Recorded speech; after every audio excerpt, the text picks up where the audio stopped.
Bonjour à tous, nous poursuivons aujourd'hui avec la 6e Mishnah, Mishnah Vav du 3e Pérec. La Mishnah ici poursuit donc la Avoda, le service du Kohen Gadol. Une fois que le Kohen Gadol avait sacrifié le Korban Tamid du matin, il avait apporté les encens, voici que maintenant il va se rendre une deuxième fois au mikvé pour se purifier. On va l'amener cette fois-ci, Viou le Beta Parva, dans la pièce appelée Parva. Beta Parva, Parva c'était un sorcier qui avait construit cette pièce au Beth Amikdash, et donc la pièce s'appelait au nom de celui qui l'avait construit. Et le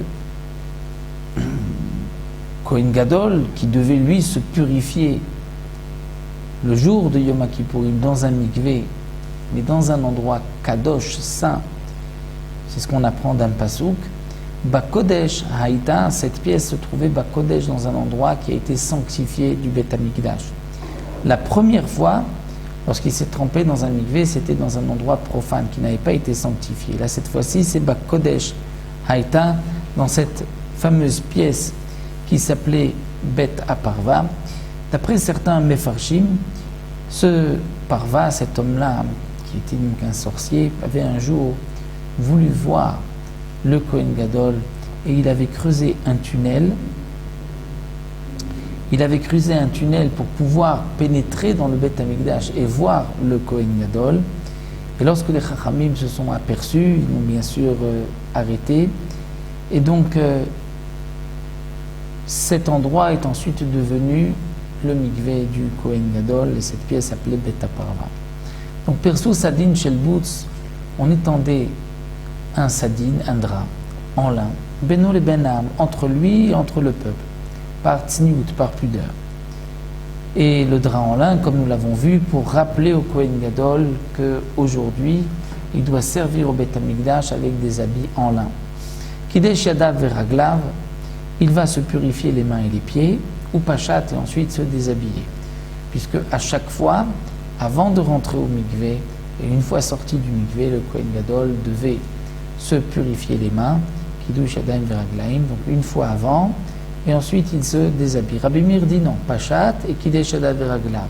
Il doit d'abord se déshabiller, et ensuite il va purifier ses mains et ses pieds. Yarad Vetaval, il descend, il se trempe, Ala Venistapag, il sort, il monte, Venistapag, et il se sèche, et Viulo Bigde Lavan, on lui apporte les Bigde Lavan, c'est-à-dire les habits en blanc.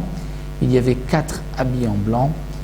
Les 4 habits, c'est un caleçon, une tunique, un chapeau et une ceinture qui étaient en lin, puisque le lin est blanc.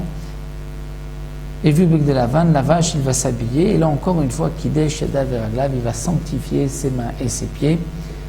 Le Kiddush Yadayim Veraglaim du Kohen Gadol, donc là, 2 fois, comme nous l'avons vu, les 2 Kiddushim du Kior.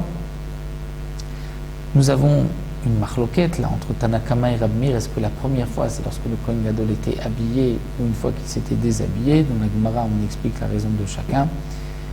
Donc là nous avons vu la deuxième fois où le Kohen Gadol va se purifier. La première fois c'était avant de commencer le service de ce grand jour de Yom Kippourim. La deuxième fois c'est lorsqu'il va changer d'habit. Les autres fois aussi c'est lorsqu'il va changer d'habit puisque le Kohen Gadol devait changer plusieurs fois d'habit.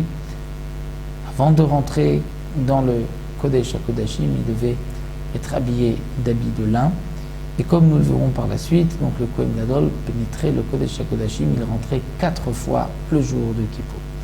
Donc voici pour cette 6e Mishnah, et nous verrons les habits que le Kohen Gadol portait. D'où venaient-ils ces habits en lin? Est-ce que c'était de son argent ou de l'argent du Tzibour, c'est-à-dire du Beth Amikdash? Ça, nous le verrons dans la 7e Mishnah, Bezrat Hashem.